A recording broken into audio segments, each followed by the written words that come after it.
বিনয় এবং বিনম্রতার বৈশিষ্ট্য হবে। তার কারণ হচ্ছে ঈমান আনার পরে সে জানতে পেরেছে আল্লাহ রাব্বুল আলামিনের কর্তৃত্ব থেকে বেরিয়ে আসার ক্ষমতা কারো নাই।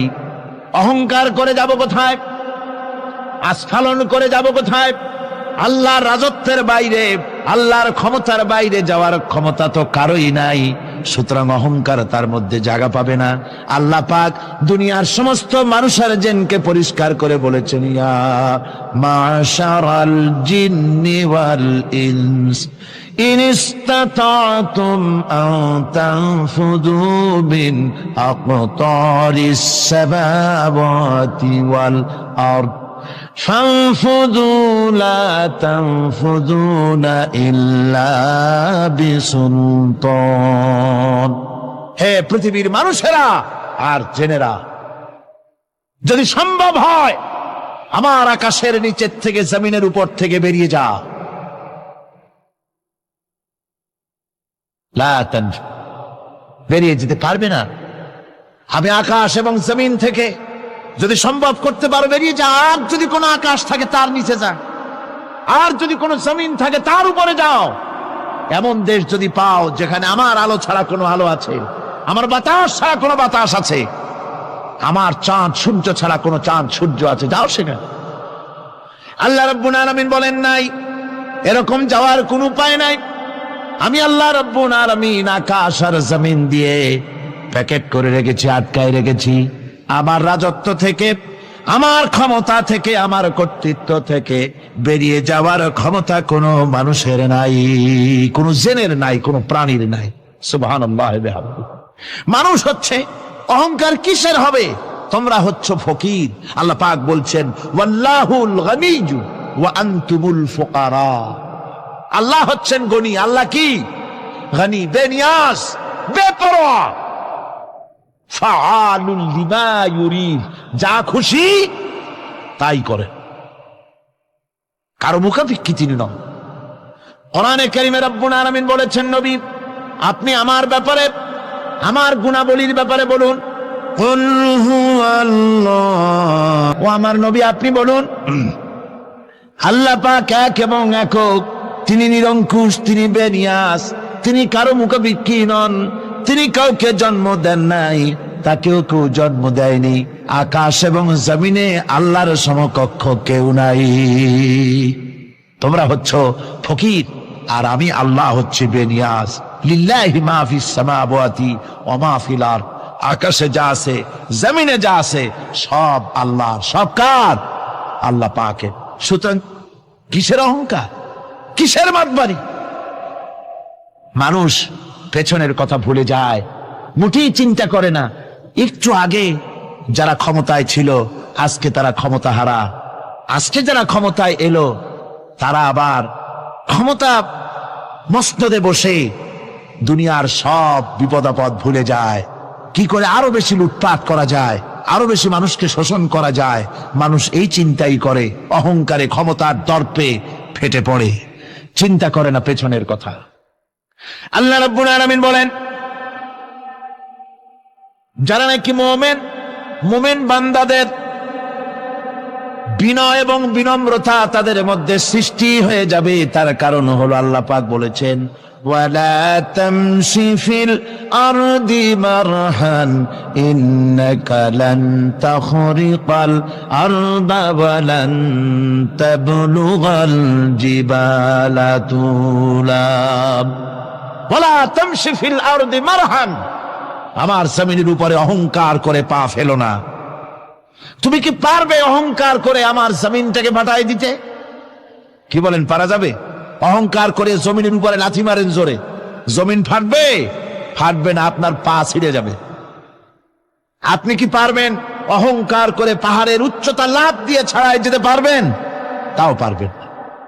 সুতরাং আল্লাহ পাকের উপরে ঈমান আনলে পরে তাদের মাথা এভাবে নত হয়ে যায়, অহংকার তাদের মধ্যে জায়গা পায় না। অহংকার কিসের অহংকার তোমার? মানুষ তার জন্মের কথা, কোরআনে কারীম বলে মানুষ কি তার জন্মের কথা স্মরণ করে না? তোমার তো এমন অবস্থা ছিল, দুনিয়ায় উল্লেখযোগ্য বিষয়বস্তু হিসাবে তুমি পরিগণিত ছিলে না। তুমি হচ্ছ, তোমার জন্মের উৎস কথা হচ্ছে এক ফোঁটা নাপাক পানি, এমন নাপাক পানি যা শরীর থেকে নির্গত হলে পরে গোসল করা ওয়াজিব হয়ে যায়। এমন এক ফোঁটা নাপাক পানি যার জন্মের উৎস, তার আবার অহংকার কিসের? পৃথিবীতে অহংকার যারাই করলো আল্লাহ পাক তাদেরকে ভালো করে দেখায় দিলেন। নমরুদকে দেখায়ছেন, ফেরাউনকে দেখায়ছেন, যুগের ছোট ছোট নমরুদ ফেরাউন যেখানে যেখানে খুদে খুদে ফেরাউন হয়েছে আল্লাহ সকলকেই দেখিয়ে দিয়েছেন, দেন নাই? দেখিয়ে দিয়েছে। সুতরাং মাথা নিচু করে চলতে হবে, বিদ্যার বড়াই করা চলবে না। কত লেখাপড়া করেছো তুমি? এমএ পাস করেছো, তাতে কি হয়েছে? সবে মাত্র বর্ণবোধ পড়েছো, জ্ঞানের রাজ্যে পা ঢুকিয়েছো, এখনো কিছু শেখনি। টাইটেল পাস করেছো, তো কি হয়েছে? কদ্দুর শিখেছো? নিউটনের মতো মানুষ মৃত্যুর সময় বললেন, জ্ঞান সমুদ্রের বেলাভূমিতে দাঁড়িয়ে সামান্য বালু কণা নিয়ে নাড়াচাড়া করলাম, অথই সমুদ্রের কিছুই দেখতে পারলাম না। শেখ সাদী রহমতুল্লাহ আলাইহি ইন্তেকালের সময় বলেছেন, মালুম শোধ কি হিচ মালুম না শোধ, সারা জীবন সাধনা করে বুঝিলাম ইহা যে কিছুই বুঝিলাম না। এগুলি হচ্ছে জ্ঞানীদের কথা। আর কোন রকম ইউনিভার্সিটির বারান্দা দিয়ে 3-4 দিন হাঁটছে, কয় যে সব বুঝি। কি বুঝছো? কয় দেয়ার ইজ নো গড, স্রষ্টা বলতে কেউ নেই। পাগল কি আর গাছে ধরে মিয়া? সুতরাং বিদ্যার বড়াই চলবে না, স্বাস্থ্যের বড়াই চলবে না, অর্থের বড়াই চলবে না। অর্থের বড়াই করবে, কত অর্থ তোমার হয়েছে, আল্লাহ যদি ইচ্ছে করেন ব্রেনের মধ্যে, মগজের মধ্যে এমন টিউমার করে দিবেন, মগজের মধ্যে এমন ক্যান্সার করে দেবেন, হার্টের ভিতরে এমন ক্যান্সার লাগায় দিবেন, 14 গোষ্ঠী বিক্রি করলে ঔষধের পয়সা হবে না। পারবে কিনা আল্লাহ কন? জোরে বলবেন পারবেন কিনা? এমন বহুত অসুখ আছে ডাক্তাররা বোঝেই না ঔষধ দেবে কি।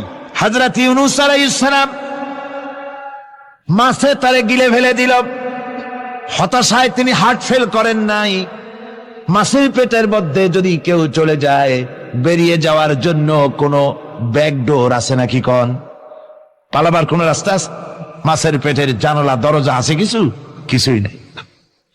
তিনি হতাশ হলেন না, মাছের পেটের ভেতরে বসে হযরত ইউনূস আলাইহিস সালাম বুক ভরা আশা নিয়ে আল্লাহর দরবারে তিনি ঘোষণা করলেন, লা ইলাহা ইল্লা আনতা সুবহানাকা ইন্নী কুনতু মিনাজ জালিমিন। পড়েন না সবাই, লা ইলাহা ইল্লা আনতা সুবহানাকা ইন্নী কুনতু মিনাজ জালিমিন। হযরত ইউনূস আলাইহিস সালাম বললেন, আল্লাহ তুমি ছাড়া কোনো ইলাহ নাই, তোমার পবিত্রতা ঘোষণা করছি, আমি জালিমদের অন্তর্ভুক্ত হয়ে গেছি। তিনি যখন চিল্লাচ্ছিলেন, মাছির পেটের ভিতরে বসে যখন কাতরুক্তি করতেছিলেন, আল্লাহ বুঝি তখন শোনেন নাই সে কথা? কি বলেন? আল্লাহ বুঝি তখন তন্দ্রায় বা নিদ্রায় ছিলেন না? আল্লাহ পাক কি ঘুমান? তন্দ্রায় যান?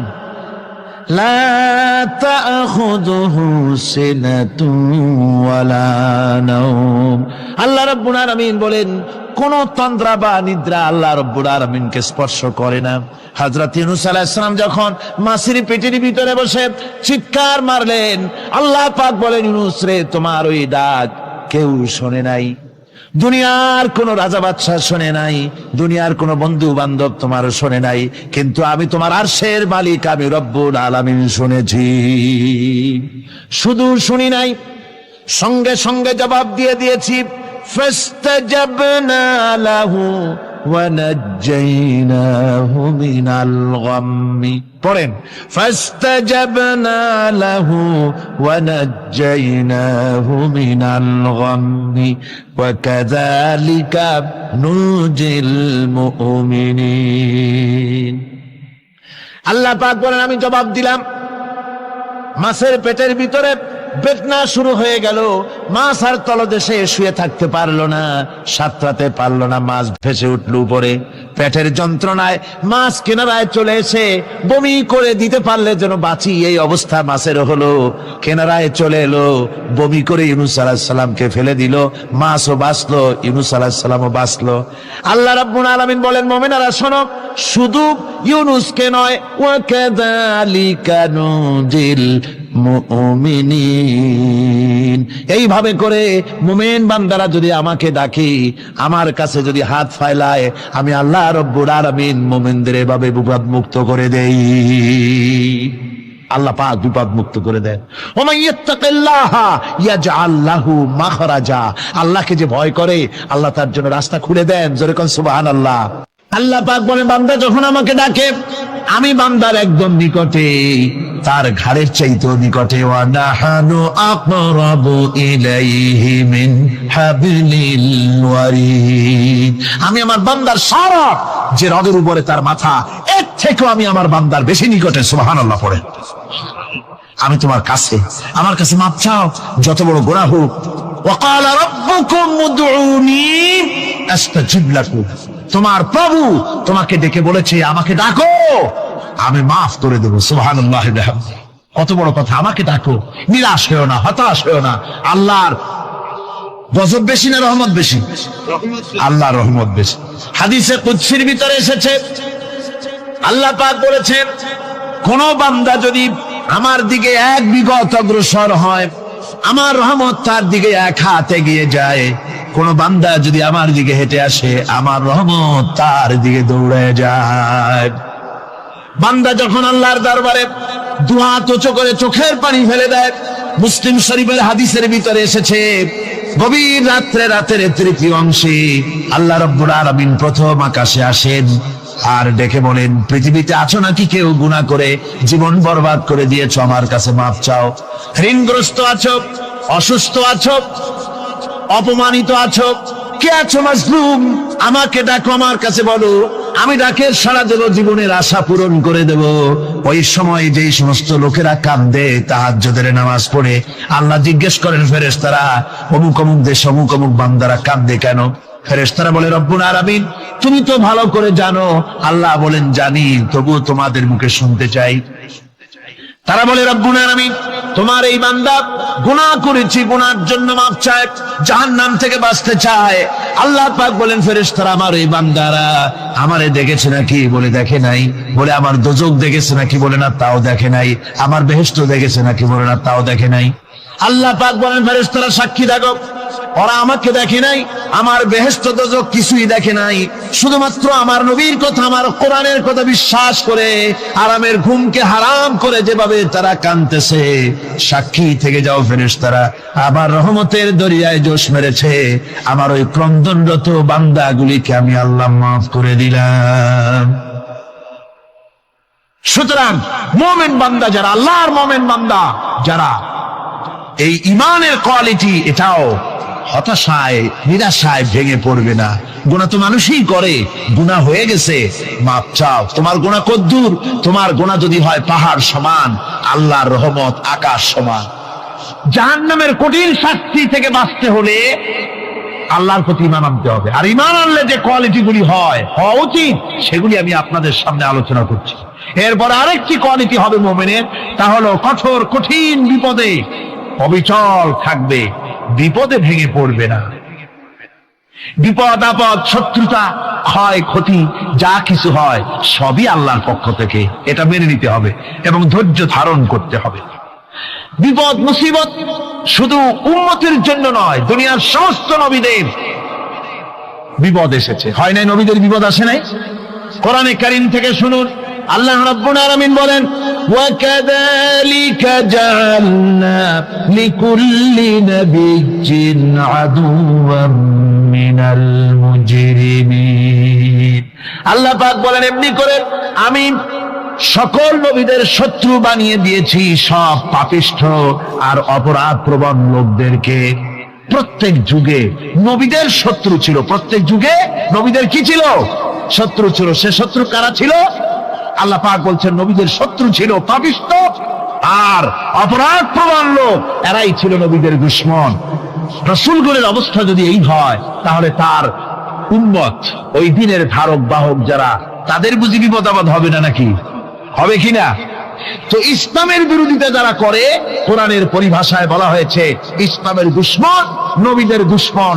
দুনিয়ার সব পাপিষ্ঠ আর অপরাধ প্রবণ লোকেরাই ইসলামের দুশমন হয়, নবীদের দুশমন হয়। আজও দেখেন, আজও তাকিয়ে দেখেন, ইসলামী আন্দোলনের বিরোধিতা যারা করে তারা পাপিষ্ঠ চরিত্রের কিনা তাকায় দেখেন, খুঁজে দেখেন, সর্বত্র খুঁজে দেখুন, খুঁজে দেখুন। যারা ইসলামী আন্দোলনের বিরোধিতা করে, যারা ইসলামকে মিটিয়ে দেওয়ার চেষ্টা করতেছে, যারা ইসলামকে মৌলবাদ বলে, ইসলামকে সাম্প্রদায়িক বলে, কোরআনে কারীমের কথা কত স্পষ্ট যে নবীদের দুশমন হয়, ইসলামের দুশমন হয় মুজরিম লোকেরা, অপরাধ প্রবণ আর পাপিষ্ঠ লোকেরা। আজও আমরা দেখতে পাই এই শ্রেণীর লোকেরা পাপিষ্ঠ এবং সবচাইতে সমাজের নিকৃষ্ট ধরনের চরিত্রহীন লোক। নামাজ নাই। আপনি খুঁজে দেখেন ইসলামী আন্দোলনের বিরোধিতা যারা করছে, যারা নেতৃত্ব দিচ্ছে, নামাজ নাই, রোজা নাই, চরিত্র নাই, হজ নাই, যাকাত নাই, মদ, জুয়া, জেনা, ব্যভিচার ইত্যাদিতে লিপ্ত।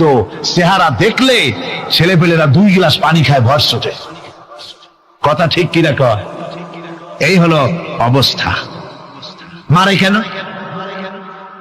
মুমিনদেরকে, পয়গম্বরদেরকে, সাহাবীদেরকে এবং ঈমানদারদেরকে মারে কেন?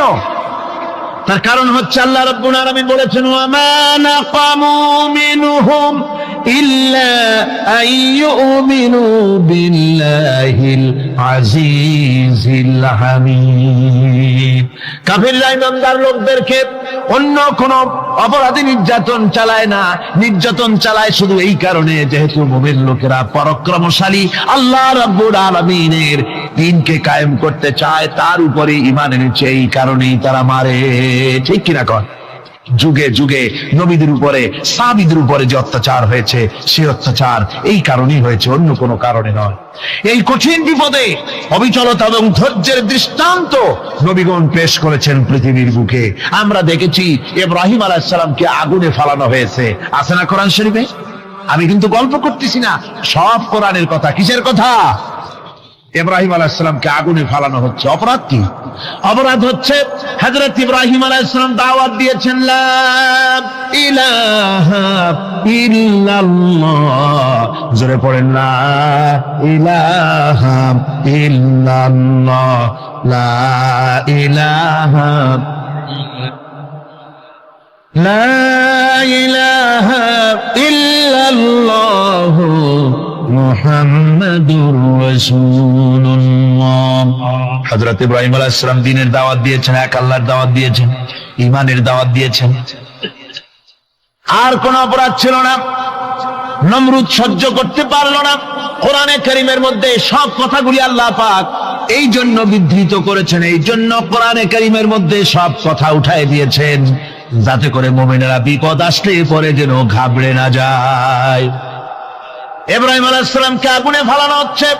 ফেরেশতা বলছে, ইব্রাহিম তোমারে আগুনে ফালায় দাও, হতেছে আমার কাছে সাহায্য চাও, আমার কাছে ক্ষমতা আছে, আগুনগুলো উঠাইয়ে নমরুদের বংশ জ্বালায় দেব। হযরত ইব্রাহিম ফেরেশতার কাছে সাহায্য চাইছিলেন নাকি? তিনি বললেন, ফেরেশতা তোমার কাছে সাহায্য কেন চাইব? আমি তো এমন কোন অন্ধ আল্লাহর ইবাদত করি না যেই অন্ধ স্রষ্টা তার গোলামের দুঃখ দুর্দশা না দেখেন। আমি তোমার কাছে সাহায্য চাইব না। হযরত ইব্রাহিম আলাইহিস সালাম পাস করলেন। কি বলেন, পাস করছেন না? ঈমানের পরীক্ষায় পাস। আগুনের মধ্যে হযরত ইব্রাহিমকে যখন ফেলানো হচ্ছে, রব্বুল আলামিন আগুনের প্রতি নোটিশ করে দিলেন, ইয়া নারু কুনি বারদাও ওয়া সালামান আলা ইব্রাহিম। আগুন আমার ইব্রাহিমের জন্য শান্তিদায়ক, ঠান্ডা হয়ে যা। এখন কি আর আগুনের বাপের ক্ষমতা আছে ইব্রাহিমকে পোড়ানো? আর ক্ষমতা নাই। আমার বন্ধুগণ, ইব্রাহিম আগুনের ভিতরে আরামে বসা আছেন, আর ওদিকে নমরুদ বসে বসে দেখতেছে দূর থেকে। ইব্রাহিম তো জ্বলে না, গায়ের মধ্যে আগুন জ্বলে গেল, ডাক দিয়ে কয়, আগুন তোর হলো কি? কেন জ্বালাইতে পারিস না আমার দুশমন রে? হলোটা কি তোর? তোর কি জ্বালানোর শক্তি বন্ধ হয়ে গেল নাকি? আগুনের ভিতর থেকে জবাব এলো, নমরুদ রে, আমার ভিতরে জ্বালানোর শক্তি আছে কি নাই যদি প্রমাণ করতে চাও, টেস্ট করতে চাও, তুই নিজে আয়, তোরে শুদ্ধ তামাম দুনিয়া জ্বালাই দিতে পারি, ইব্রাহিমের এক গাছা পশম জ্বালাই দিতে পারি না। তার কারণ হচ্ছে আমি হচ্ছি মাখলুক, আল্লাহ হচ্ছেন খালিক। আল্লাহ আমাকে বলেছেন না জ্বালাতে, তুমি 1000 বার বললেও আমি ইব্রাহিমকে জ্বালাইতে পারবো না। কোরআনে কারিমে ঘটনা বলে মুমিনদেরকে সাহস দেওয়া হচ্ছে, মুমিনেরা দ্বীনের কাজ করতে গিয়ে বিপদ আবাজ আসবে, ইমানের দাবি হলো বিপদ আসবে, আর বিপদ আসলে ঘাবড়ায় যেও না, মুসিবতে পড়ে চিন্তায় পেরেশানে হয়রান হয়ে যেও না।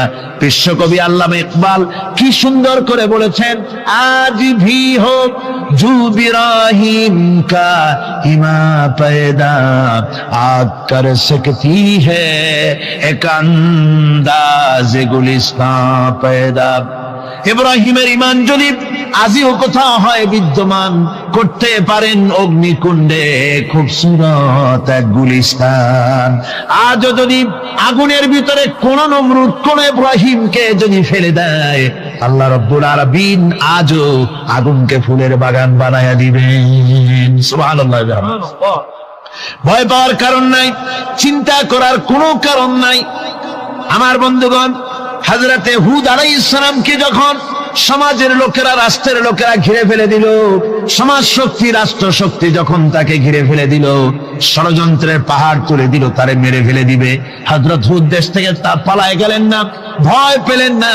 হযরতে হুদ আলাইহিস সালাম বললেন, কোরআনে কারীমে হযরত হুদের কথা কোট করা হলো, ফাকিদুনি জামিআন সুম্মা লা তুনজিরুন।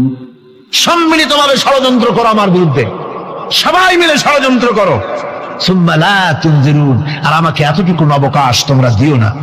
ইন্নী তাওয়াক্কালতু আলাল্লাহি রাব্বি ওয়া রাব্বিকুম, আমি ভরসা করেছি সেই আল্লাহর উপরে যার কুদরতি হাতের ভেতরে, যিনি আমাদের রব তোমাদেরও রব, আর যার কুদরতি হাতের ভিতরে তামাম পৃথিবীর জানগুলি যার হাতে, সে আল্লাহর উপরে ভরসা করেছি। ষড়যন্ত্র যদ্দূর আছে করতে থাকো, আমি ষড়যন্ত্র পরোয়া করি না। সুবহানাল্লাহ। এটাই হলো মুমিনের কোয়ালিটি। শুধু ঈমান, লা ইলাহা ইল্লাল্লাহু মুহাম্মাদুর রাসূলুল্লাহ, গরুর গোশত খাই, আর রবিউল মাস আসতে পরে ইয়া নবী সালাম আলাইকা, ইয়া রাসূল সালাম আলাইকা, তারপরে গরম গরম জিলাপি আর রসগোল্লা খাইলাম খুব বেশি করিয়া, এর নাম মুমিন নয়। মুমিন হচ্ছে তার চলায় ফেরায়, ওঠায় বসায় সাহসিকতার এক আন্দাজ তৈরি হবে সে। আমার ভাইয়েরা, বিপদে অবিচলতা আমাদেরকে পয়গম্বরেরা শিক্ষা দান করেছেন। আমরা দেখতে পেয়েছি বিশ্বনবী জনাবে মুহাম্মদুর রাসূলুল্লাহ সাল্লাল্লাহু আলাইহি ওয়াসাল্লাম হিজরতের রাত, কাফেরেরা চতুর্দিকে দাঁড়ানো, হযরত জিবরাইল এসে বলেন, ইয়া রাসূলুল্লাহ, হে কাফেরেরা চতুর্দিকে ঘিরে দাঁড়িয়েছে, গভীর রাত, এখন হাতে তাদের তরবারি, সকাল হলে পরেই তারা আপনাকে মেরে ফেলে দেবে, তাড়াতাড়ি ওঠেন, মদিনার দিকে চলে যান। আল্লাহ নবী ঘুমের থেকে জেগে হযরত আলীকে ডেকে বলেন, আলী, আল্লাহ অর্ডার করেছেন আমি মদিনায় চললাম, আমার বিছানার পরে আমার চাদর গায়ে দিয়ে শুয়ে থাকো। হযরত আলী বলেন, আল্লাহর হাবিব, আপনার চাদর গায়ে দিয়ে ঘুমিয়ে থাকবো, সকালবেলায় কাফির বেঈমানেরা আপনার বিছানার পরে আপনার চাদর গায়ে দেওয়া অবস্থায় আমি আলীকে তারা মুহাম্মদ মনে করবে, আর আমি আলীকে নবী মনে করে তারা তাদের তরবারি দিয়া কেটে কেটে টুকরা টুকরা করে আমারে বিদায় করে দেবে দুনিয়া থেকে। এতটুকুনো পরোয়া করি না, বরং আমার দিলের মধ্যে এটাই তৃপ্তি থাকবে যে আমি আলীর জীবনের বিনিময় আল্লাহর হাবিব দুনিয়ায় বেঁচে আছেন। যে ব্যক্তি বিদ্রোহ করেছে এবং দুনিয়ার জীবনকে অগ্রাধিকার দিয়েছে, তার জায়গা হচ্ছে জাহান্নাম। জোরে বলেন নাউজুবিল্লাহ। যে ব্যক্তি আল্লাহর সঙ্গে বিদ্রোহ করেছে আর পরকালের জন্য পাথর জোগাড় করে নাই, দুনিয়াকে অগ্রাধিকার দিল, পরকালকে ভুলে গেল, তার জায়গা হলো জাহান্নাম। وَأَمَّا مَنْ خَافَ مَقَامَ رَبِّهِ وَنَهَى النَّفْسَ عَنِ الْهَوَى ফাইন্নাল জান্নাতা হিয়াল মাওয়া। আর যে ব্যক্তি আপন প্রভুর সামনে উপস্থিত হকে ভয় করেছে এবং আপন প্রবৃত্তিকে লালসা মুক্ত করেছে, লালসার হাত থেকে রক্ষা করেছে, আল্লাহ রাব্বুল আলামিন কিয়ামতের দিন তার জন্য রেখে দিয়েছেন জান্নাত। তার জন্য কোন জায়গা? জান্নাত। আমাদেরকে পরকাল ভিত্তিক জীবন যাপন যদি করি তাহলে কবরের জবাবগুলি খুব আসান হবে। আর যদি পরকাল ভিত্তিক জীবন যাপন না হয় কবরটা মুসিবত হয়ে যাবে। হযরত ওসমান রাদিয়াল্লাহু তাআলা আনহু কবরের কাছে গিয়ে খুব কাঁদতেন। সাহাবায়ে কেরাম প্রশ্ন করেছেন, হুজুর, রাসূল করিম সাল্লাল্লাহু আলাইহি ওয়াসাল্লাম যখন জান্নাত ও জাহান্নামের ওয়াজ করেন তখনও তো এত বেশি আপনি কাঁদেন না যত বেশি কাঁদেন কবরের কাছে এসে, কারণ কি? হযরত ওসমান রাদিয়াল্লাহু তাআলা আনহু বলতেন, আমার সাথীরা, আমি আমার হাবিবের কাছে, আল্লাহ রাব্বুল আলামিনের রাসূলের কাছে আমি শুনেছি এই কবরটাই হলো প্রথম স্টেশন, এই কবরটাই হলো প্রথম ইমিগ্রেশন কাউন্টার। এই জায়গায় যদি কেউ ধরা পড়ে যায়, কারো যদি চার্জশিট হয়ে যায়, সব জায়গায় ধরা পড়ে যাবে, হাসরে মিজানে সিরাতে কোনো জায়গায় নাজাত পাবে না। আর এই কবরটা যদি কেউ মুক্তি পেয়ে যায়, মিজান সিরাত হাসর সব জায়গা থেকে আল্লাহ তারে ভালোভাবে পার করে দিবেন। এটা হলো আসল জায়গা, মারাত্মক জায়গা, খুব মারাত্মক জায়গা। আমি এটাকে ইমিগ্রেশন কাউন্টার বলেছি আমার ভাষায়। ইমিগ্রেশন কাউন্টার যারা বিদেশ ভ্রমণ করেছেন তারা জানেন। লন্ডন যাবেন, আমেরিকা যাবেন, সৌদি আরব যাবেন, যে কোনো বিদেশে যাবেন, গেলেই পাসপোর্ট তারা দেখবে। পাসপোর্টে আপনার ন্যাশনালিটি কোনটা সেটাই তারা জানতে চাইবে। আপনি কোন দল করেন এটা তারা জানতে চাইবে না। আপনি কোন ভাষায় কথা বলেন তাও তাদের জানার দরকার নেই। প্রথমেই তারা আপনার ন্যাশনালিটি দেখবে, আপনার আইডেন্টিটি কি তারা জানতে চাইবে। তারপরে যদি স্যাটিসফ্যাক্টরি হয় আপনাকে ভিসা দিয়ে ভেতরে ঢোকবার ব্যবস্থা করে দেবে। আর যদি তারা স্যাটিসফাইড না হয় তাহলে আপনাকে মেহমানখানায় ঢুকানো হবে গ্রেফতার করে। কবর হচ্ছে এ ধরনের একটি ইমিগ্রেশন কাউন্টার। কবরের ভিতরে মানুষ যখনই রাখা হবে সঙ্গে সঙ্গে দুজন ফেরেশতা আসবে। কবরের কাছে যারা এসেছিল দাফন হয়ে যাওয়ার পর এই লোকগুলি 40 কদম যেতে যতক্ষণ লাগে এর মধ্যেই দুজন ফেরেশতা এসে যাবে, এসে জিজ্ঞেস করবে, মান রব্বুকা, তুমি কোন দল করতে? ওটা তাদের জানার দরকার নেই। চাকরি কিসে করতেন ওটা জানার দরকার নেই। ব্যবসা করতেন না চাকরি করতেন প্রয়োজন নেই। প্রথমেই জিজ্ঞাসা করা হবে ন্যাশনালিটি, প্রথমেই জিজ্ঞাসা করা হবে তার ন্যাশনালিটি সম্পর্কে, তার আইডেন্টিটিটা কি, এবং সেটাকে সত্যায়িত করার জন্য, বোঝার জন্য 3টি প্রশ্ন। প্রথম প্রশ্ন, মান রব্বুকা ওয়া মা দীনুকা ওয়া মান নাবিয়্যুকা, তোমার রব কে, তোমার দ্বীন কি, তোমার নবী কে। যদি এই ব্যক্তি বেঈমান হয়, মুনাফিক হয়, সে বলবে হায় হাতা লা আদরি, হায় হাতা লা আদরি, জানি না আমার রবকে, আমি জানি না। তোমার দিন কি, দিন কারে কয় বুঝি না। এরপরে আল্লাহর নবী জনাবে মুহাম্মদ রাসূলুল্লাহ সাল্লাল্লাহু আলাইহি ওয়াসাল্লাম কে দেখানো হবে, বলা হবে মা কুনতা তাকুলু ফি হাদার রাজুল, এই ব্যক্তি সম্পর্কে তোমার ধারণা কি নিকে? বলবে আমি চিনি না। নাউযুবিল্লাহ। বাস, এরপরে তার যা হবার তাই শুরু হয়ে যাবে। আর যদি বান্দাটা মুমিন হয়, প্রশ্ন করা হবে মান রব্বুকা, জবাব দেবে রব্বি আল্লাহ, আমার রব আল্লাহ রাব্বুল আলামিন। ওয়া মা দীনুকা, দীনুনা ইসলাম, আমার দিন হচ্ছে ইসলাম। এরপরে আল্লাহর নবীকে দেখানো হবে। কয়েক রকমের বর্ণনা আছে। কোন বর্ণনায় আছে হুজুরের আকারে দেখানো হবে অথবা রাসূলকে সরাসরি দেখানো হবে। বলা হবে মা কুনতা তাকুলু ফি হাদার রাজুল, এই লোকটি সম্পর্কে ধারণা কি? মুমিন ব্যক্তি বলবে হাদা নবিয়ুনা মুহাম্মাদুর রাসূলুল্লাহ সাল্লাল্লাহু আলাইহি ওয়াসাল্লাম, ইনি আমার তো সেই নবী মুহাম্মাদুর রাসূলুল্লাহ সাল্লাল্লাহু আলাইহি ওয়াসাল্লাম। আমরা যেন এই রকমের জবাব দিতে পারি, আল্লাহ কবুল করো। সকলে জোরে বলেন আমিন। জবাব হয়ে যাওয়ার পর গায়ব থেকে আওয়াজ আসবে ফাফরিশু বিল জান্নাতি ওয়ালবিসু বিল জান্নাহ, ও আমার ফেরেশতারা আমার এই বান্দাকে জান্নাতের পোশাক পরায়া দাও আর কবরটাকে জান্নাতের বিছানা বিছায়া দাও। জান্নাতের পোশাক পরায় দাও, জান্নাতের বিছানা বিছায়া দাও। ইলা মাদ্দা বাসারিহি, তার চোখের দৃষ্টি যত দূর যায় কবরটা ততটা প্রশস্ত করে দাও। এরপর বেহেশতের পোশাক পরাইয়া বেহেশতের বিছানা বিছায়া ফেরেশতা বলবে নম কানাউমুল উরুস, ঘুমিয়ে যাও। দুলামিয়া যেমন বাসর সজ্জায় নতুন বউ নিয়ে আরামে ঘুমায়, এরকম আরামে ঘুমায় যাও। ইলা ইয়াউমিল কিয়ামা, কিয়ামত পর্যন্ত ঘুমায় থাকবে, আরামে ঘুমিয়ে থাকবে। এরপরে সিংহায় ফুৎকার হবে, সিংহার ফুৎকারের আওয়াজে তার ঘুম ভেঙে যাবে।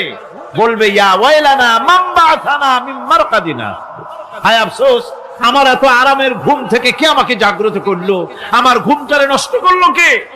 আওয়াজ আসবে হাদা মা ওয়াদার রহমান ওয়া সাদাকাল মুরসালুন, এটা হচ্ছে রহমানের সেই ওয়াদা, আর মুরসালিনরা নবীরা সত্য কথাই বলেছিলেন, সেই কিয়ামত অনুষ্ঠিত হচ্ছে। আমার বন্ধুগণ,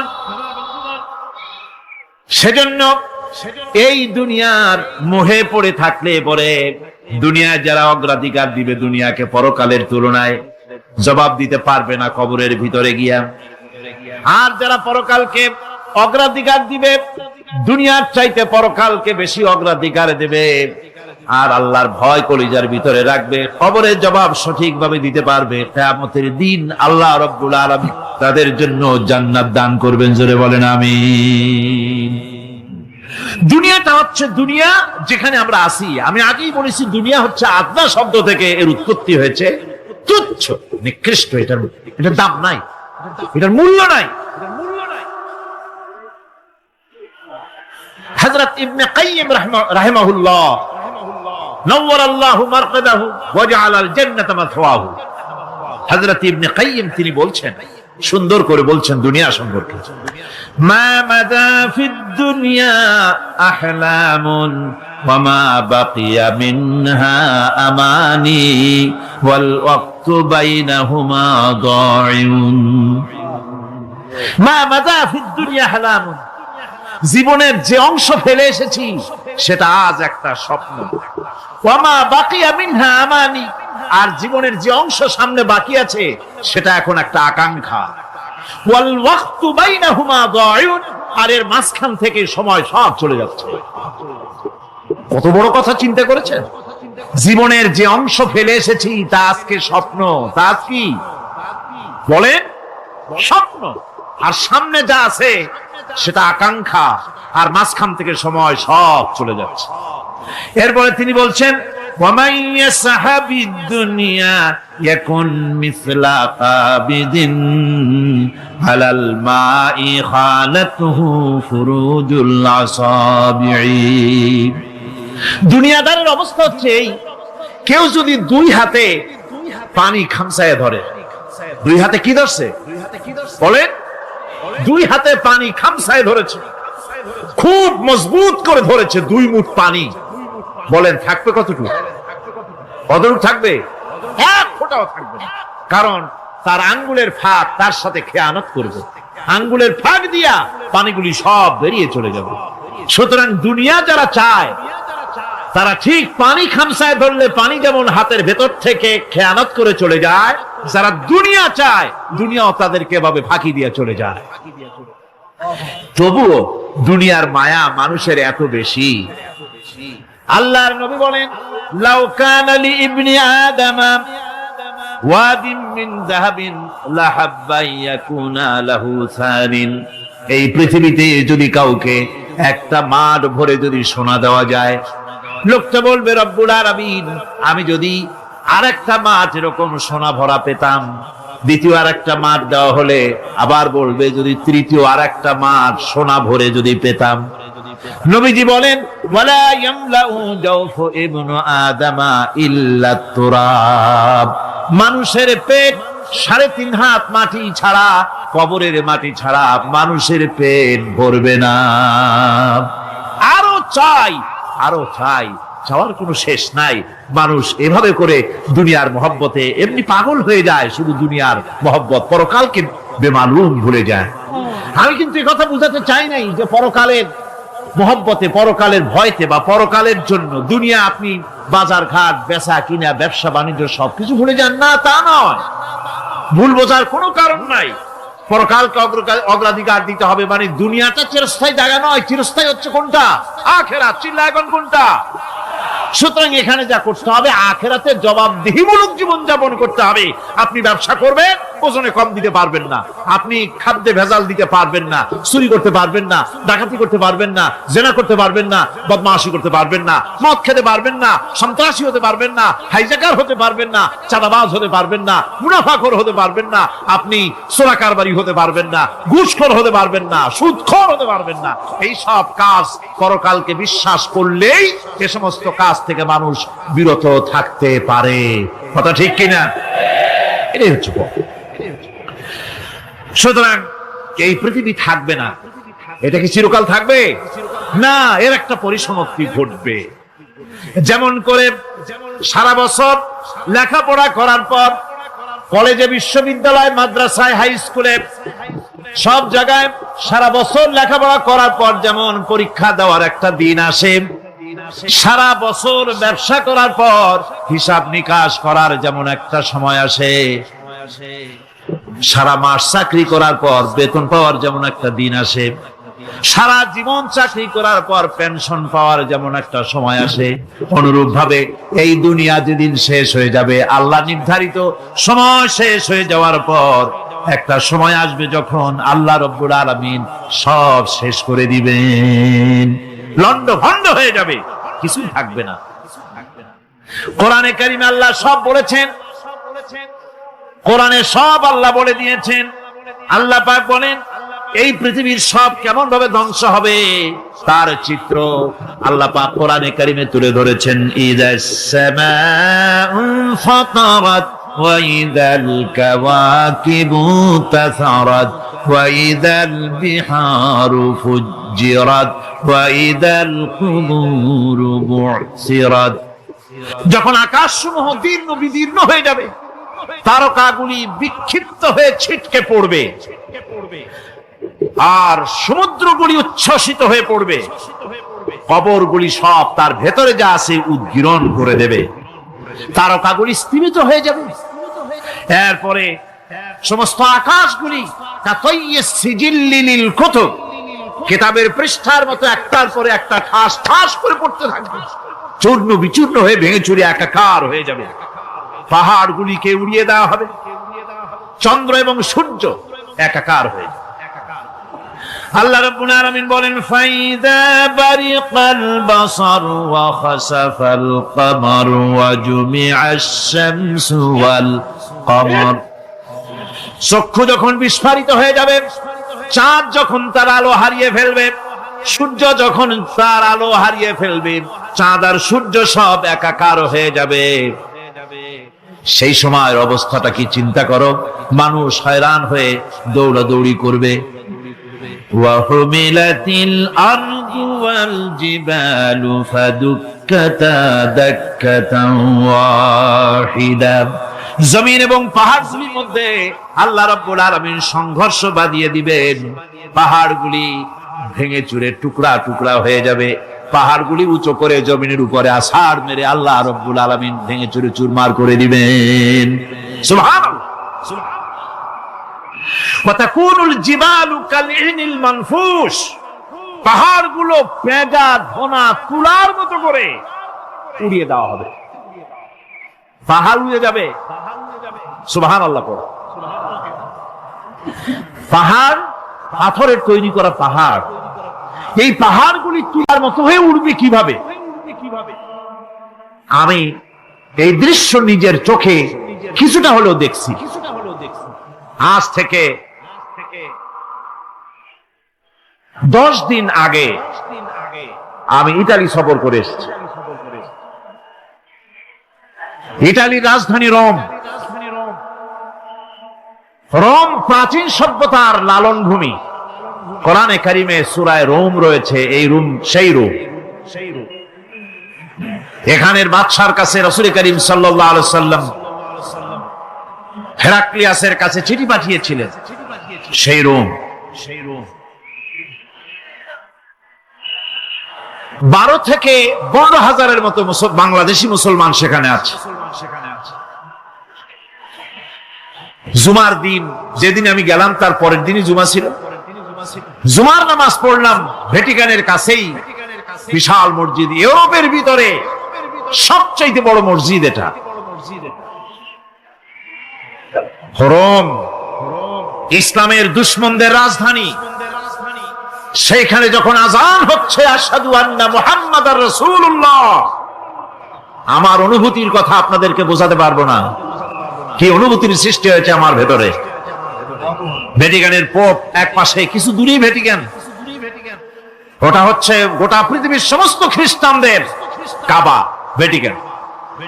তার পাশেই বিশাল মসজিদ, সেখানে নামাজ পড়লাম। চিন্তার ভেতরে আসলো আল্লাহ রাব্বুল আলামিন তার হাবিবের নাম, তার তাওহীদ, তার রিসালাতকে কিভাবে বিশ্বময় ছড়িয়ে দিলেন। আবু জাহেল চাইছিল মুহাম্মদ সাল্লাল্লাহু আলাইহি ওয়াসাল্লামকে স্তব্ধ করে দেবে মক্কার জীবনেই। কত বদনাম, সাহের, কাহেন, কাযযাব, শায়ের, নাউযুবিল্লাহি মিন যালিক, কত গালাগালি করলো। আর আল্লাহ শোনালেন, হাবিব চিন্তার কোনো কারণ নাই, ওয়ারাফা'না লাকা যিকরাক, আমি আপনার প্রশংসা বিশ্বময় ছড়িয়ে দেব। সুবহানাল্লাহি ওয়া বিহামদিহি। রোম প্রোগ্রাম শেষ করে আমাকে তারা নিয়ে গেল, যেটা আমি বলছি সফর কাহিনী শোনাবার সময়টা না, যেহেতু এর সঙ্গে প্রাসঙ্গিক সেজন্য বলছি। পাহাড় কেমনে তুলার মতো হয়ে উঠবে তার নজির দেখেছি।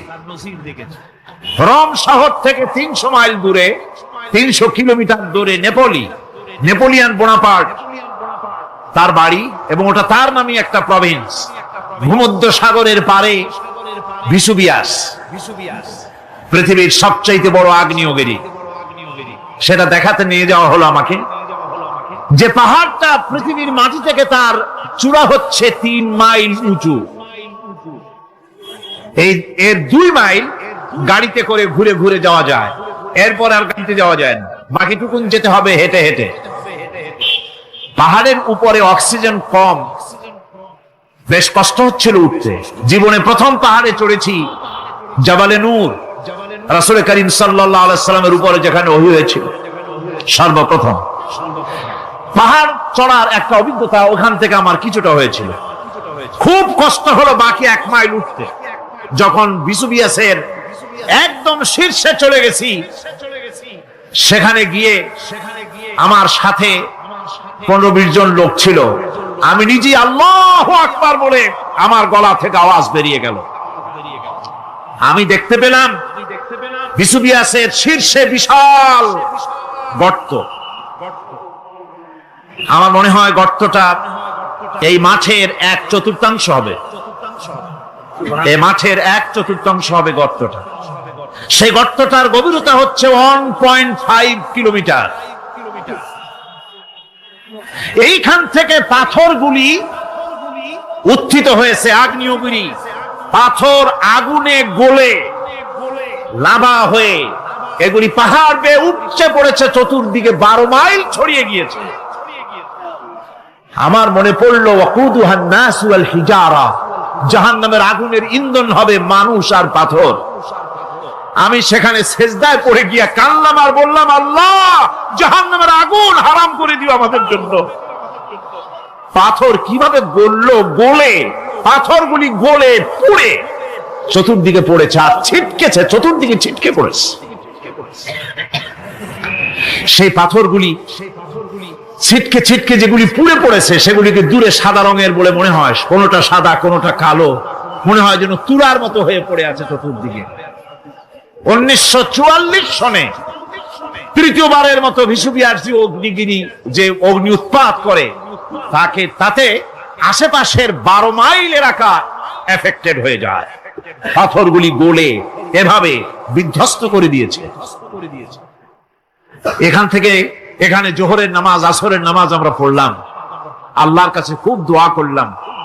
এখনো ধোঁয়া উঠতেছে, এখনো পাহাড়ের ফাটল দিয়ে ধোঁয়া উঠছে। একজন হাত দিয়ে আমাকে বলল যে খুব গরম লাগে ধোঁয়াগুলি। ওখানকার লোকেরা বলল যে ভেতরে এখনো আগুন আছে, তবে সুপ্ত, যে কোনো মুহূর্তে আবার তা জাগ্রত হতে পারে। আমরা সেখান থেকে নেমে এলাম। একটু কিছু দূর গিয়েই সেখানে হলো পম্পেই শহর। এই পম্পেই শহরটা হচ্ছে ঈসা আলাইহিস সালামের জন্মের 2000 বছর আগে এই শহর তৈরি হয়।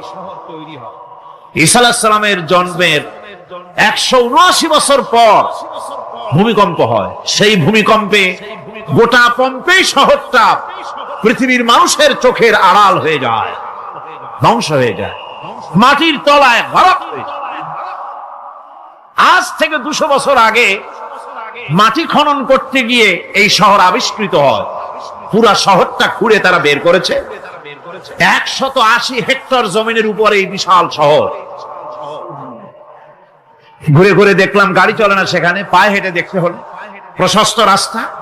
আজ থেকে 4000 বছর আগের মানুষেরা রাস্তা বানাতে জানতো পাথর দিয়ে, এবং রাস্তার দুধারে তাদের ছিল ফুটপাত, পানির ব্যবস্থা, নগরায়নের সব রকমের সুযোগ সুবিধা। তারপরে সেখানে বিচারালয়, এরপরে দোকানপাট, বাজার ঘাট, সবকিছুর ব্যবস্থা রয়েছে। বিশাল বিশাল পাথরগুলি দিয়ে পিলার তৈরি করা। ভাবলাম এই পিলারগুলি, এই পাথরগুলি তারা কিভাবে ক্রেন ছাড়া এত উপরে উঠালো কি করে, আমার মাথায় আসলো না। পাথর কেটে কেটে সুন্দর সুন্দর অঙ্কন শিল্প তারা করেছে। এরপরে ঘুরতে ঘুরতে বাদশার রাজার বাড়িতে গিয়ে ঢুকলাম। সেখানে গিয়ে দেখলাম উলঙ্গ এত মূর্তি পাথরের তৈরি করা। পাথর কেটে কেটে দেওয়ালে যৌন মিলনের এমন কোন অশ্লীল ছবি নাই যা তারা সেখানে তৈরি করে নাই। উলঙ্গ মূর্তি আর উলঙ্গ যৌন মিলনের অসংখ্য ছবি দিয়ে এই এলাকা ভরা। তখন আমি বুঝলাম আল্লাহর গজব হওয়ার কারণটা কি, এই শহরটা মাটির নিচে গরক হয়ে যাওয়ার কারণটা কি। আল্লাহ পাক জেনা ব্যভিচার যে দেশে বেশি হয় আল্লাহ পাক বরদাস্ত করে। দুশ্চরিত্র যে দেশের মানুষ দুশ্চরিত্র হয়ে যায়, জেনা ব্যভিচার বেশি হতে থাকে, আল্লাহ হরক করে দেন, গজব দেন। এই গজব এক এক সময় এক এক রকমের হয়ে আসে। কখনো মাটির নিচে দাবায় দেয়, কখনো মহামারী, কোন দেশে কলেরা, কোন দেশে জলোচ্ছ্বাস, কোথাও ভূমিকম্প, আর সর্বশেষ এই জেনা ব্যভিচারের জন্য আল্লাহ পাকের চূড়ান্ত এই যৌনতার অশ্লীলতার জন্য চূড়ান্ত গজব বর্তমান বিশ্বের জন্য এইডস। আল্লাহ পাক এই গজব দিয়েছে। বন্ধুগণ, আমি সেই জায়গা, আমি সেখানে যা দেখলাম যে আল্লাহ পাক পাহাড়গুলিকে কিভাবে উড়াবেন, এটা অস্বীকার করার কোন উপায় নাই। বিশ্বাস তো করতামই। তবে হযরত ইব্রাহিম আলাইহিস সালাম যেমন বলেছিলেন, রব্বি আরিনি কাইফা তুহিল মাউতা, আয় আল্লাহ তুমি মরাকে জিন্দা করবা কেমনে? আল্লাহ পাক বলেন, আওয়ালাম তুমিন, তুমি বিশ্বাস করো না? ইব্রাহিম আলাইহিস সালাম বললেন, বালা, অবশ্যই বিশ্বাস করি, ওয়ালাকিন লিয়াতমাইন্না কলবি, যদি চোখে দেখতাম তাহলে আমার অন্তরাত্মা খুব ঠান্ডা হতো। আল্লাহ রাব্বুল আলামিন চোখে দেখায় দিলেন জিন্দা কেমনে মুর্দা হবে, মুর্দা কেমনে জিন্দা হবে, আল্লাহ দেখায় দিলেন। পাহাড় উড়ায় দিবেন আল্লাহ রাব্বুল আলামিন। একথা কলিজার মধ্যে তার উপর ঈমান বিশ্বাস, কিন্তু আল্লাহ চোখে দেখাইছেন, ঈমান আরো মজবুত হয়েছে, যা ছিল আরো মজবুত হয়েছে। সুবহানাল্লাহ। আল্লাহর ভয়তে কলিজা কেঁপেছে। আমি পাহাড়ের উপরে কেঁদেছি, জার হয়ে কেঁদেছি। বন্ধুগণ, আল্লাহ সুবহানাহু ওয়া তাআলা এই জন্য বলেছেন, কুল সিরু ফিল আরদ, আমার জমিন ঘোরো, ভালো করে দেখো, কাইফা কানা আকিবাতুল মুকাজ্জিবিন, মহাসত্যকে যারা অস্বীকার করেছে তাদের পরিণতি আমি কি করে দিয়েছি, এগুলি চোখে ভালো করে তাকায় দেখো। আমার বন্ধুগণ, সুতরাং এই পৃথিবীর অবসান হবে, এই পৃথিবী ধ্বংস হবে, এই পৃথিবী চূড়ান্ত ভাবে শেষ হয়ে যাবে। হ্যাঁ, আরেকটি কথা বলতে হয়, সেটা হচ্ছে যে এই রোম থেকে আর একটু দূরে 900 মাইল দূরে হচ্ছে সিসিলি। 900 মাইল দূরে, সেখানে এই সিসিলি মুসলমানেরা শাসন করেছিল 350 বছর। সেই সিসিলিতে রয়েছে 360টা মসজিদ মুসলমানদের করা। সমস্ত মসজিদগুলি আজ তালা বন্ধ, একটা মসজিদও খোলা নাই। সেখানকার মুসলমানেরা ওয়াজ শুনতে এসেছিল রোমে। আমি তাদের জন্য পরামর্শ দিয়েছি যে গভর্নমেন্টের কাছে তোমরা দাবি জানাও যে অন্তত একটা মসজিদের দরজা আমাদের জন্য খুলে দাও। রোমের অবস্থানরত প্রবাসী বাংলাদেশি মুসলমানেরা আমাকে বলেছে, তাদের অনেকের বাড়ি চট্টগ্রামেও আছে, আমাকে বলেছে তাদের চোখে পানি আসছে বলার সময় যে চিরাময়ের তাফসীর মাহফিল যখন আসে কলজাটা কাঁদতে থাকে যাওয়ার জন্য। তো যাওয়া তো সম্ভব না এত দূর থেকে, আমাদের সালাম বলে দিবেন যত লোক আসবে, আর আমাদের জন্য দোয়া করতে বলবেন যেন এই রোমের ভিতরে আমরা ইসলামের আদর্শের ভিত্তিতে আমরা যেন চলতে পারি। আপনারা দোয়া করুন তাদের জন্য। ভাইরা আমার, এই পৃথিবী একদিন পরিসমাপ্তি ঘটবে এবং আল্লাহর দরবারে আমাদেরকে উঠতে হবে এবং সেখানে আমাদের বিচার হবে। সেখানে আমাদের কি হবে? বিচার হবে। আল্লাহ পাক বিচারটাকে নির্ভুল করার জন্য, সঠিক করার জন্য প্রত্যেকের গলায় আমলনামা ঝুলায় রাখছে। এখানে রেকর্ডের ব্যবস্থা করা হয়েছে। আল্লাহ পাক বলছেন, ওয়া কুল্লা ইনসানিন আলজামনাহু তাইরাহু ফি উনুকিহি ওয়া নুখরিজু লাহু ইয়াওমাল কিয়ামাতি কিতাবান ইয়ালকাহু মানশুরা। আল্লাহ পাক বলেন, প্রত্যেকের ভালো মন্দ কর্মফল, কর্মলিপি আমি তার গলায় ঝুলায় রেখেছি। কিয়ামতের দিন সে নিজের কাছে স্পষ্ট সব দেখতে পারবে, কোনো জিনিস বাদ পড়বে না। তার গলায় তার আমলনামা ঝুলানো আছে, সব রেকর্ড হতেছে। আমরা যা করছি সবগুলি রেকর্ড হয়ে যাচ্ছে। বর্তমান বিজ্ঞানীরা আবিষ্কার করেছে যে মানুষের শরীরের ভিতরে ডিএনএ আছে, রক্তের ভিতরে ডিএনএ, এটা একটা কোডর। মানুষের রক্তের ভিতরে ডিএনএ আছে। যেমন তার ব্রেনের ভিতরে কতগুলি কোষ আছে, এক একটা কোষ এক এক ধরনের কাজ করে, অনুরূপ ভাবে তার শরীরের ভিতরে রক্তের ভিতরে ডিএনএ আছে। এই ডিএনএটা কি?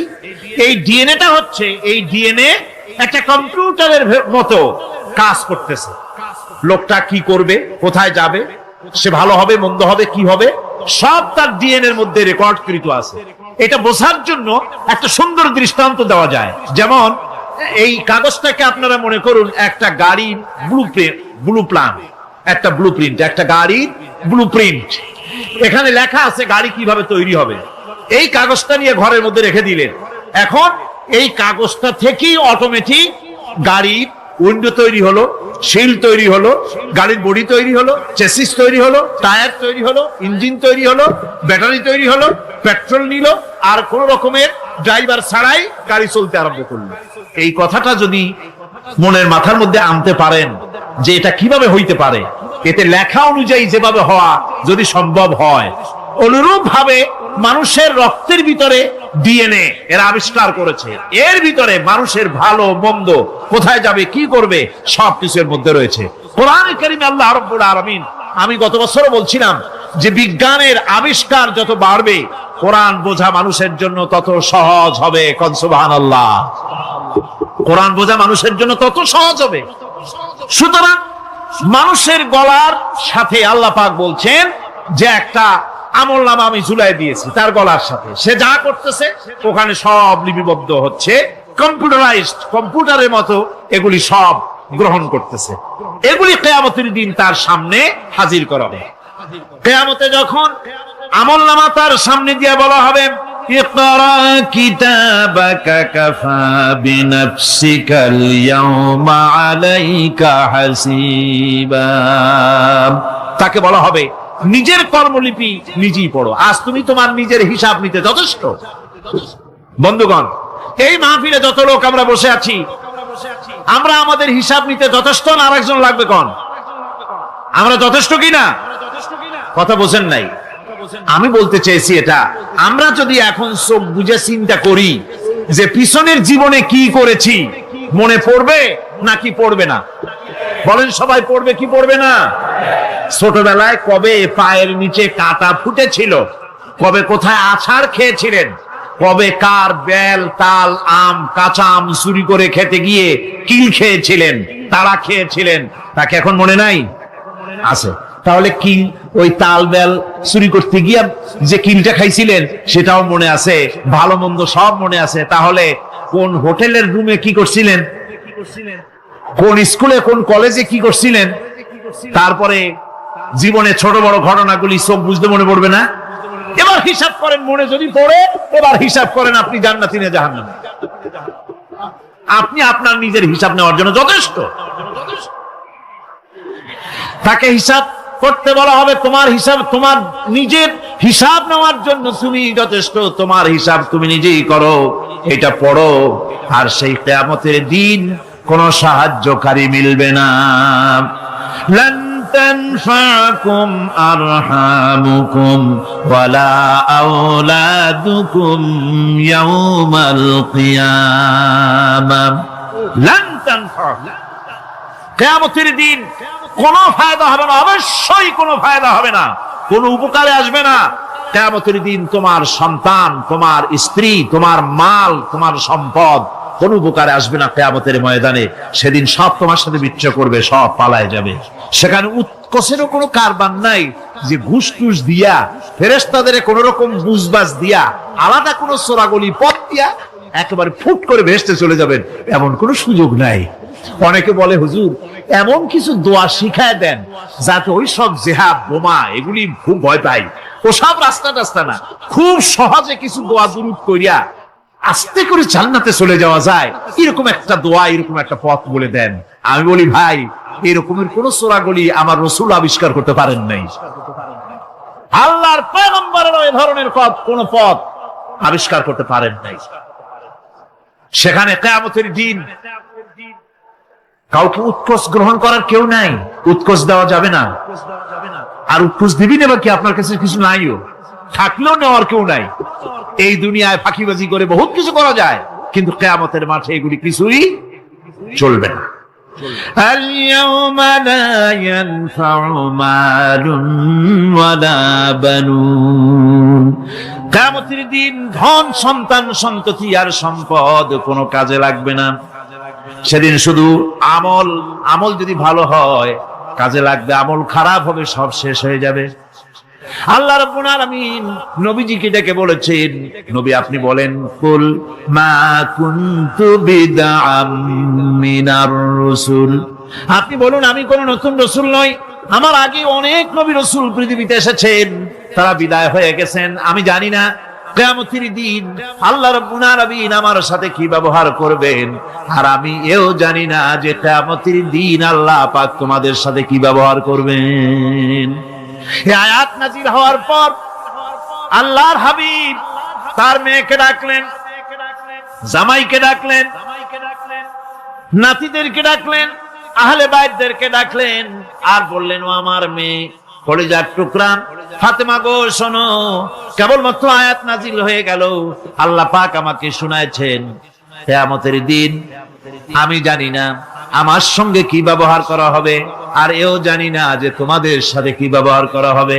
ও আমার কলিজার টুকরা মেয়ে ফাতেমা, কিয়ামতের দিন মুহাম্মদ সাল্লাল্লাহু আলাইহি সাল্লামের মেয়ে, এই হিসাবে তোমার নাজাতের ফয়সালা হবে না। ও আমার কলিজার টুকরা নাতি হাসান আর হোসেন, কিয়ামতের দিন মুহাম্মদ সাল্লাল্লাহু আলাইহি সাল্লামের নাতি হিসাবে ফয়সালা হবে না। ও আমার জামাই হযরতে আলী, কিয়ামতের দিন আমার জামাই হিসাবে নাজাতের ফয়সালা হবে না। আমল যদি ভালো হয় ফয়সালা ভালো হবে, জান্নাতে চলে যাবে। আমল যদি খারাপ হয়, কার নাতি কার জামাই দেখা হবে না। সুবহানাল্লাহ। কঠিন কিয়ামতের মাঠ। এই পরকালের বিশ্বাস যদি কলিজার মধ্যে ঢোকে, মানুষ ভালো হয়ে যাবে। কোন সুবহানাল্লাহ। আপনাদের দৃষ্টিতে পারবে। কথার জবাব যে দিলেন না, পুলিশে কি মানুষের চরিত্র ভালো বানাইতে পারবে? পুলিশের চরিত্র ভালো বানাবে কেনা, সেটাই তো কথা। মানুষের চরিত্র যাতে ভালো থাকে, মানুষের জন্য খারাপ কাম না করে সেজন্য পুলিশ, পুলিশ যাতে খারাপ কাম না করে সেজন্য আরো একটা ডিপার্টমেন্ট আছে না, তারা যাতে খারাপ কাজ না করে সেজন্য আর একটা আছে, এন্টি করাপশনের আবার এন্টি করাপশন আছে, তার উপর আবার এন্টি করাপশন আছে, এন্টিটার অভাব নাই। সুতরাং পুলিশ দিয়া, বিডিআর দিয়া, আর্মি দিয়া মানুষের, দেশের, জাতির চরিত্র ভালো বানানো যায় না। রাসূলুল্লাহ এ দিয়ে বানান না, এটা ইসলামের নিয়ম নয়। পুলিশ দিয়া, আর্মি দিয়া দেশের মানুষের চরিত্র ভালো বানানো যায় না। চরিত্র ভালো বানানো যায় কেবলমাত্র পরকালের ভয় দিয়া। কি কিসের ভয় দিয়া? ওই যে মক্কার জীবনে ওই সমস্ত মানুষগুলি যারা চুরি করত, ডাকাতি করত, জেনা করত, বদমাশি করত, যারা শয়তানি করত, যারা মানুষকে খুন করত, এই মানুষগুলি এত ভালো হয়ে গেল, যারা চুরি ছেড়ে দিল, ডাকাতি ছেড়ে দিল, জেনা ব্যভিচার ছেড়ে দিল, এত ভালো হয়ে গেল, পৃথিবীর মধ্যে সেরা মানুষ তারা হয়ে গেলেন। জোরে বলেন সুবহানাল্লাহ। নবীর সাহাবীরা পৃথিবীর শ্রেষ্ঠ সন্তান, নবীর সাহাবীরা পৃথিবীর সেরা মানুষ, তাদের চাইতে সেরা মানুষ নবীদের পরে আর কেউ হতে পারে না। জোরে কোন সুবহানাল্লাহ। নবীর পরে পৃথিবীতে শ্রেষ্ঠ মানুষ কারা? সাহাবায়ে কেরাম রিদওয়ানুল্লাহি তাআলা আলাইহিম আজমাইন। ওনারা তো কুফরের মধ্যে ছিলেন, শিরকের মধ্যে ছিলেন, চুরি, ডাকাতি, জেনা, ব্যভিচার এমন কোনো পাপ নাই যা করা হয়নি। তারপরে যখন আল্লাহর নবীর কাছ থেকে তাওহীদ, রিসালাত ও আখিরাতের দাওয়াত পেলেন, কি সোনার মানুষ এক একজন হয়ে গেলেন। সুবহানাল্লাহ। যারা ছিলেন নারীর সতীত্বের জম, তারা হয়ে গেলেন নারীর সতীত্বের পাহারাদার। যারা মানুষের মাল চুরি করত, ডাকাতি করত, তারা রাতভর মানুষের মালের পাহারা দিল, মানুষের রক্তের পাহারা দিল। সুবহানাল্লাহ বিহামদি। রক্ত সম্পদের পাহারা দিল। রাসূল বললেন, খায়রুল কুরুনে কারনি, সর্বশ্রেষ্ঠ যুগ তো আমার যুগ। বন্ধুগণ, এরপরে একটা জীবন আসবে ওই কিয়ামতের ময়দানে। এই পরকালের বিশ্বাসটা গুরুত্বপূর্ণ ব্যাপার। আমাদের সবকিছুর হিসাব দেওয়া লাগবে। আল্লাহ পাক বলেন, ইন্নাস সামআ ওয়াল বাসারা ওয়াল ফুআদা কুল্লু উলাইকা আনহু মাসউলা। নিঃসন্দেহে মানুষের শ্রবণ শক্তি, দর্শন শক্তি এবং তার অন্তঃকরণের কল্পনা সম্পর্কে আল্লাহ রাব্বুল আলামিনের কাছে জিজ্ঞাসিত হতে হবে। কান দিয়া কি করেছিলা, চোখ দিয়া কি করেছিলা, মুখ দিয়া কি করেছিলে, হাত দিয়ে কি করেছিলে, সবকিছুর জবাব আল্লাহ রাব্বুল আলামিনের কাছে দিতে হবে। সবটার জবাব দিতে হবে, কোনো কিছু বাদ যাবে না। এমনকি মনের ভিতরে যে কল্পনা আমরা করি, এই কল্পনার হিসাবও আল্লাহর দরবারে দিতে হবে। কোরআনে কারীম বলছেন, ওয়া ইন তুবদু মা ফি আনফুসিকুম আও তুখফুহু ইউহাসিবকুম বিহিল্লাহ। মনের ভিতরে তুমি যেটা কল্পনা করো সেটা প্রকাশ করো, অথবা তুমি গোপন রাখো, যাই তুমি করো না কেন, আল্লাহ রাব্বুল আলামিন এর হিসাবও তোমার কাছে নেবেন। ফায়াগফিরু লিমান ইয়াশাউ ওয়া ইউআযযিবু মান ইয়াশাউ ওয়াল্লাহু আলা কুল্লি শাইইন কাদির। মহান আল্লাহ পাক বলেন, করার পর তোমার মনের ভিতরে কি কল্পনা করেছিলে ওইটার হিসাব আমি নেব। হিসাব নেওয়ার পর যারে খুশি ক্ষমা করে দেব, যাকে খুশি শাস্তি প্রদান করব। সবকিছুর উপরে আল্লাহ রাব্বুল আলামিন শক্তিমান, সব তিনি করতে পারেন, সমস্ত কুদরত রয়েছে তার। সুতরাং মানুষদেরকে, আল্লাহর বান্দাদেরকে বিশ্বাস করতে হবে যে আমার কোনো কথা বাদ যাবে না। কথাগুলি রেকর্ড হচ্ছে, কথা রেকর্ড হচ্ছে।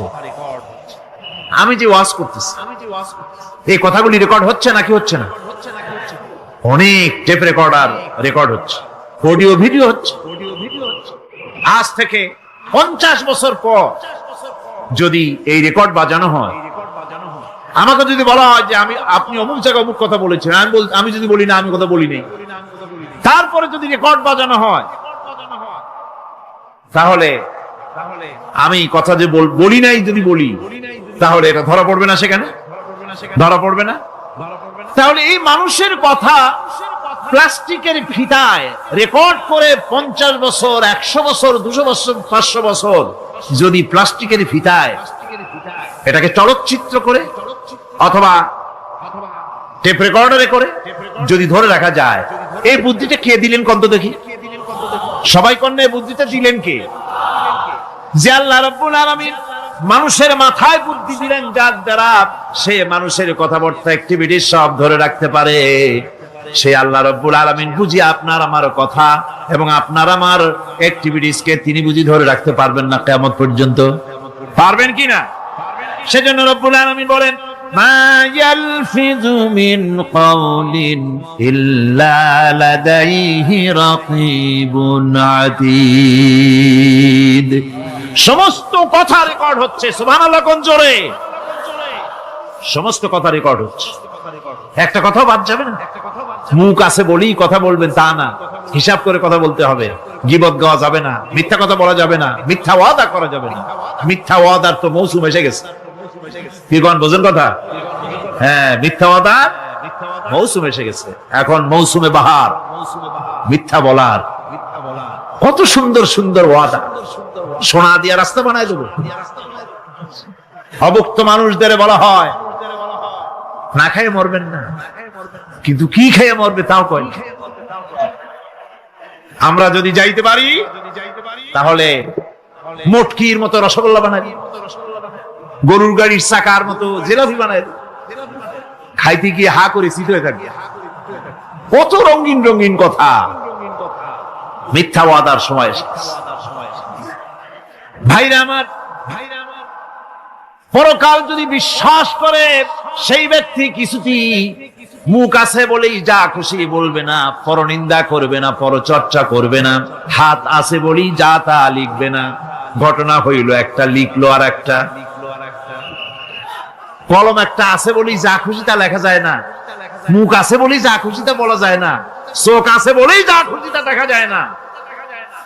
গরু খাওয়া জায়েজ করা হয়েছে বলে গরুর লেজ থেকে মাথা পর্যন্ত পাইকারি দরে সব খাওয়া যায় না। গরু খাওয়া হারাম না হালাল? হালাল। পাইকারি দরে লেজ থেকে মাথা পর্যন্ত সব খাওয়া হালাল না। ওর মধ্যে আল্লাহ কিছু হারাম রেখে দিছে, সেগুলোকে বাইসে খাইতে হবে। আল্লাহ দেখতে চান পাইকারি দরে জমের খাওয়া খাও না আমার হারাম গুলি বাদ দিয়া খাও, নিষেধ করা গুলি বাদ দিয়া খাও। মুখ আছে বলেই যা খুশি তা বলা যাবে না, কান আছে বলেই যা খুশি তা শোনা যাবে না, চোখ আছে বলেই যা খুশি তা দেখা যাবে না, হাত পা আছে বলেই যা খুশি তা করা যাবে না। সবটার পেছনে আল্লাহ রাব্বুল আলামিনকে ভয় করা লাগবে।